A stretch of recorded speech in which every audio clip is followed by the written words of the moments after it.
Good morning, degenerates, and welcome to another episode of Boring Crypto IO, a place where I read you the boring crypto news every morning, Monday through Friday, so you don't have to. My name is Not Important, and let's go. FTX seeks to claw back political donations by the end of February.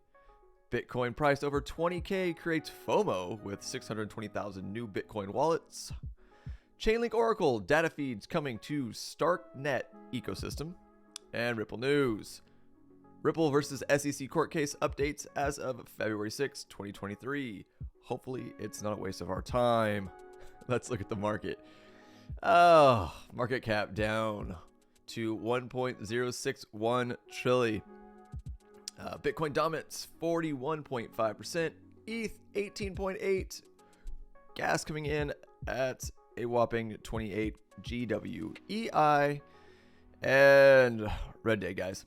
We had a little bit of a run, which we're going to talk about once we get over to the charts, and then we had a pullback. Surprise, surprise. Anything looking amazing right now in the top 10? Not really. Nothing down too terribly bad, though, from what I can see in the last 24 hours. Bitcoin down 1.37% on the weekly. ETH actually doing almost 3% on the weekly, even after this slight correction. BNB 6%. Dogecoin at 6%. Matic's still crushing, man. Matic is looking. Oh god, I should have gotten into Matic. Matic has been doing the pump during this entire bottom of this bear cycle, and I keep telling myself, all right, when we get a big correction, I'm gonna start building some bags. And I just haven't done it yet, and I keep kicking myself, and I don't know if I'm going to find an entry. I hope I eventually do. But Polygon, Matic, whatever you call it at this point in time, is just, it's been crushing it, man. Oh, Shiba. Wah, wah, wah. Up 24, almost 25% on the weekly. But yeah, that's about it, guys. The weekend was a little lackluster. So let's look at Bitcoin. All right, here we go. Like I've been saying, I have a strong feeling we're just going to range in here, guys. We bounced off of this, my 22,738 level I have here. Came back into the 23,789, 23,876 range. Bounced around. Was hoping we could break through, but we didn't. We broke down. I found support at the 23,452, and then broke down again. And again, we're bouncing off of the 22,738 again, which, I mean, this is pretty strong support here, support here, support here, support here. By looking at it, I'm fairly confident we're probably not going to break this level. Again, I feel, and look, nobody knows, nobody has a crystal ball. Anybody tells you they know exactly what the price action is going to be, they're lying to you. I got a feeling we're just going to range. If we do break, I think the lowest we're going to go is this 22,336. Going to bounce off of this and just keep ranging. I don't know how long, but just something to think about, guys. Again, not too much going on. Just keep your eyes on the levels that I've shown you, because these are what are playing out, right? Again, if we come down past this cascading level right here, I'm guessing our next supports will be this 21. And then below that, you're looking at a support of 2664, which has been previous support. Yeah, let's go into Ethereum.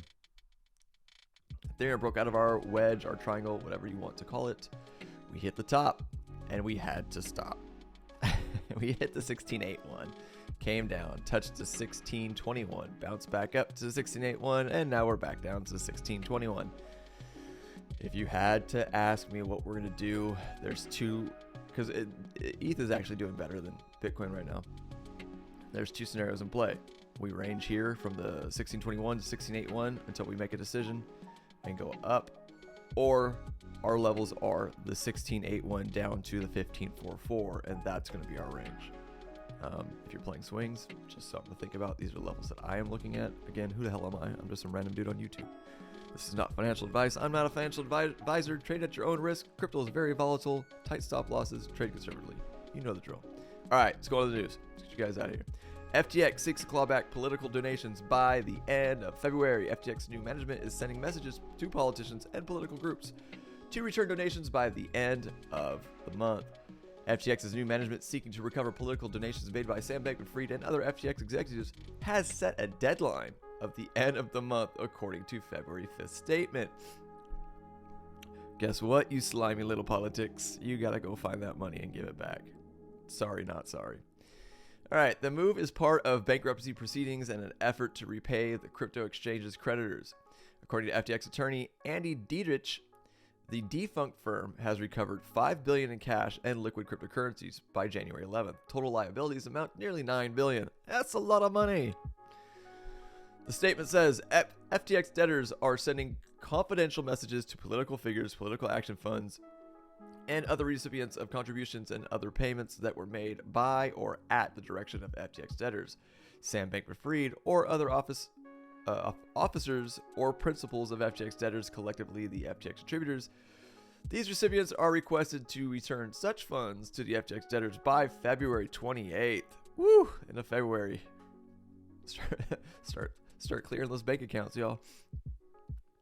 In 2020, Bankman-Fried was the second largest CEO contributor to Joe Biden's campaign, donating $5.2 million.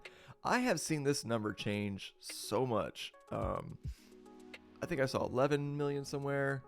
Now I'm seeing 5.2. I don't know what this actual number is, but the ranking of his donations still has stayed the same to be the second largest.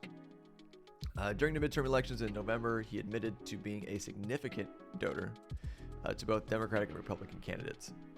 I'm curious, what were his Republican candidates that he donated to? Because I haven't heard anyone talk about that. I mean, yeah, let's get all the slime out. if you're slimy, you do some shady shit. I don't care what side of the fence you're on. So, moving on. FTX donations to political parties and candidates are under investigation by the U.S. prosecutors. Court documents filed in January show that FTX debtors are reviewing donations between March 2020 and November 2022, totaling $93 million. Holy schnapples. FTX's new management announced on December 19th a pathway for politicians and political groups to voluntarily return funds previously donated by its executives. Unreturned donations are now required to be repaid with interest. Oh, man.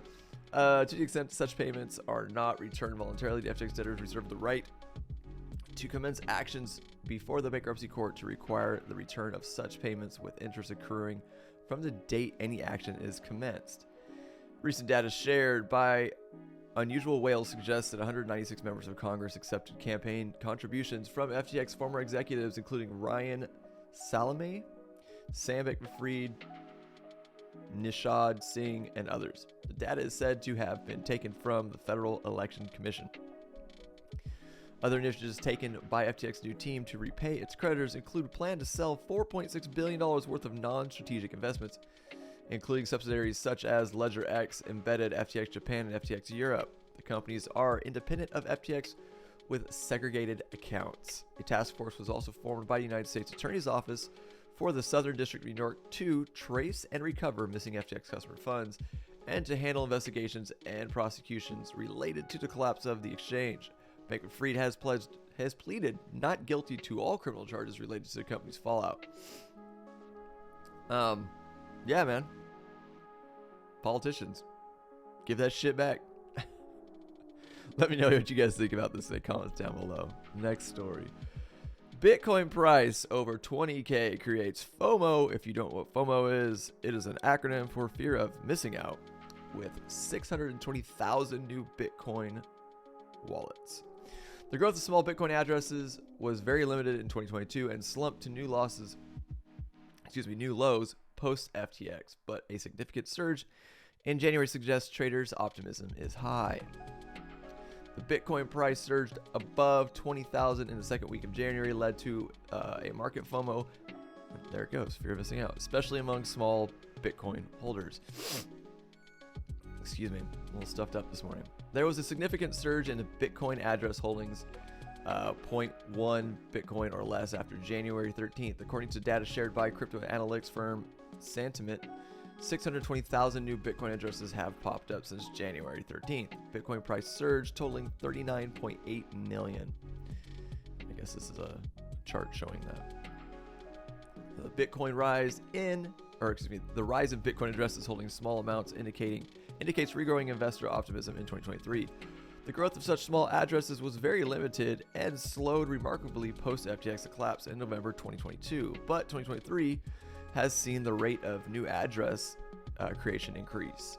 The recent spike in small Bitcoin addresses is the highest since November of 2022, when the Bitcoin dipped to its cycle low of around 16,000.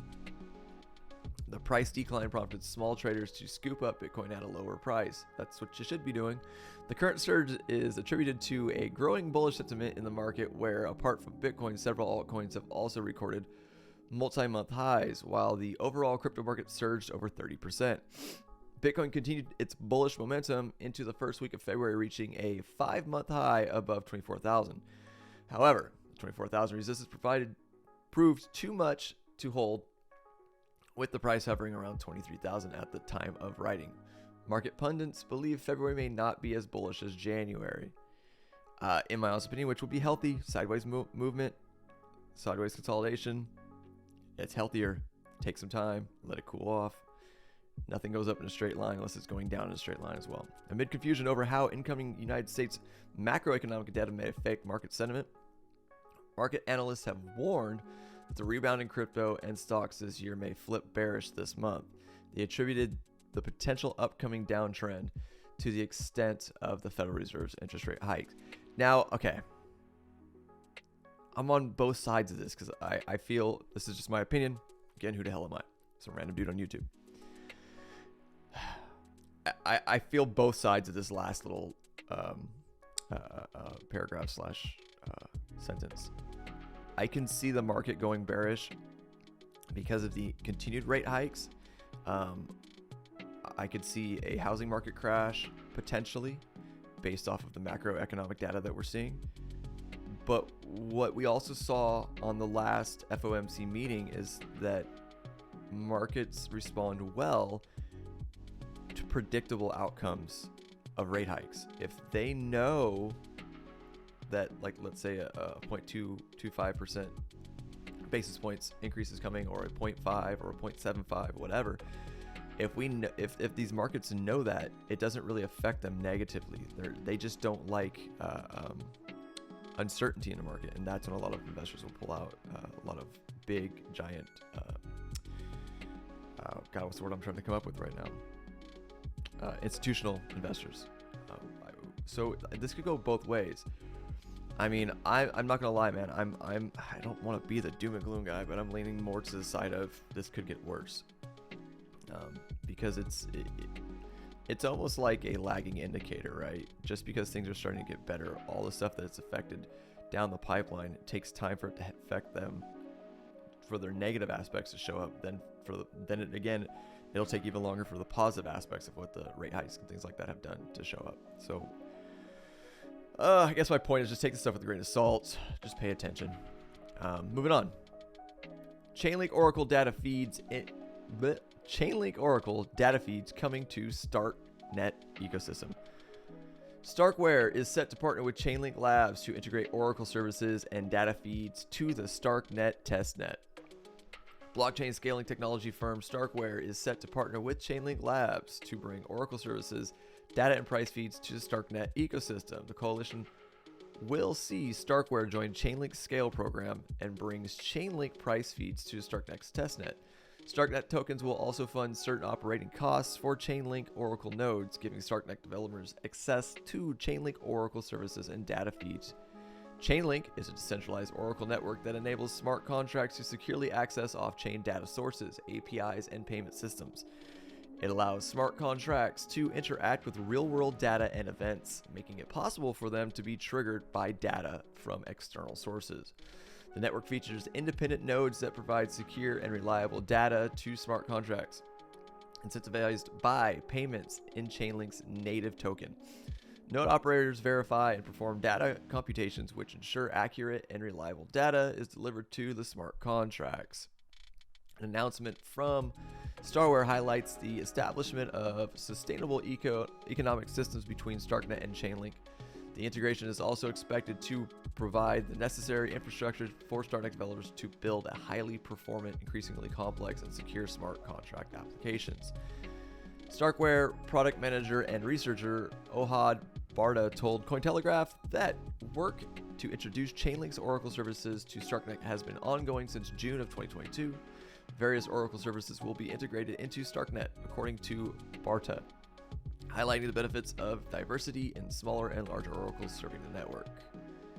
Quote, Spurt also believes that the reputation of Chainlink services within the Ethereum ecosystem is another major reason for the integration with StarkNet. Statement from Chainlink's co-founder Sergey Nazarov highlighted the partnership's potential in Chainlink Oracle networks operating at high speeds and low costs for StarkNet users and developers. Chainlink data feeds are live on StarkNet's testnet, with the mainnet integration expected in the coming months. Cointelegraph is currently covering Starkware sessions in Tel Aviv, Israel, where the company announced it would make its proprietary StarkNet proven open source. The prover in the engine that Starkware uses is... I'm going to read that last before again. I'm sorry. The prover is the engine that Starkware uses in its zero-knowledge rollup technology. Sorry for slaughtering that last paragraph, guys. Well, that's interesting. Are you guys in Chainlink? Do you think Chainlink's going to pop in the next cycle? Let me know. Comments down below. And last but not least, a little update on the Ripple versus SEC court case. As of today, February 6, 2023. Individuals in the SEC and Ripple case are now in a waiting game regarding the potential outcome for the matter. At the moment, the participants continue to express optimism and strength of their respective defenses. Sure, they're both going to say that they're going to win. I don't know if I've ever seen a court case where they're waiting on a decision and one side is like, no, we lost, we suck. In recent developments, Stuart Alderati, Ripple's general counsel, has termed the case by SEC misguided. To highlight his take on the case, Alderati shared a photo in a tweet on February 5th comparing the situation to the shooting down of the alleged Chinese spy balloon by the United States Air Force. Oh, he's got jokes. Just released a photo of the SEC's misguided case following 2 years of Ripple's relentless defense. See you later, bye. It's worth noting that Finbold reported that Alderati stated that the matter has far-reaching implications for the future of cryptocurrency regulation in the United States. As a reminder, the SEC accused Ripple Labs of selling unregistered securities in the form of XRP, violating U.S. securities law. Notably, as the case moves to the summary judgment, whose date is yet to be determined, both parties have expressed optimism about coming out with victories. Of course they have. That's what I was just talking about. Previously, John Deaton, the founder of Crypto Law, stated the SEC's argument were schizophrenic, especially on what constitutes the common enterprise. In this line, Deaton noted that there is a possibility that the presiding judge could deny summary judgment. With the case nearing to a close, the XRP community has followed the matter between the SEC and the blockchain-based sharing platform Library. In this case, the regulator sued Library for the offering of its LBC tokens without registering with the regulator. However, the judge ruled that LBC tokens are LBC tokens are only considered securities at the time of direct sale. Consequently, the value of LBC tokens surged, with the legal experts pointing out that the same fate might befall XRP if Ripple wins the case. Notably, with no clear date for a ruling, interested lawyers have been speculating on a possible resolution date. For instance, James K. Fillon, U.S. defense lawyer, believes the matter will be solved by March 31st of 2023. Sealing of documents. Away from the general ruling, there is also an interest in the type of documents the court will decide to seal from the public.